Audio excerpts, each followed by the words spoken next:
para maging masaya tayo ay hindi natin ikumpara ang ating sarili sa ibang tao. Kasi minsan kung may makikita tayo na kapwa natin, may makikita tayo na parang umasinso siya, o sasabihin natin, ano ba ang ginawa mo sa buhay mo?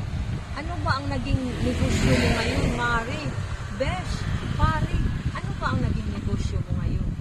Kung sasabihin naman ng ating mga besh o ating kumpare or ating mga best friend na ganito ang negosyo ko, yung iba kasi ay sundin nila ang negosyo para bang gusto ko din ng ganyang negosyo kasi yan ang nakapagpaasenso sa iyo. Hindi. Kasi may hiyang tayo eh. Baka doon siya hiyang sa kanyang negosyo kaya doon siya yumaman.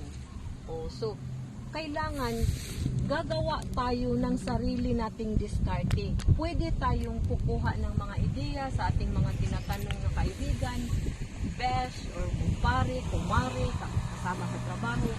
Pero yung gaya-gaya talaga, hindi. Kasi may kanya-kanya tayong dinadaanan kung saan tayo pwedeng swertihin. O diba? Hindi yung wala tayong iniisip, kundi manggaya sa iba. Ganyan pala. Nagre-reels pala siya, kaya yan, kumita. Pero paano? Kaya ba natin? Yung kaya natin ay siyang gawin natin. Hindi lang tayo manggaya para lang magaya tayo sa kanya na yumaman, pero hindi pala natin kaya ang mga ginagawa ng ating ginagaya.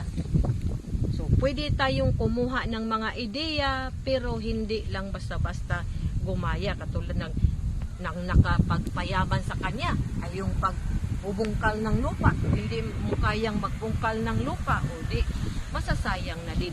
Yung kaya mo ang siyang gagawin mo para umasenso tayo. Oo, hindi man masama ang gumaya, pero dapat ay nasa tamang paraan, mga idol. Sana nakatulong at mag-ingat tayo.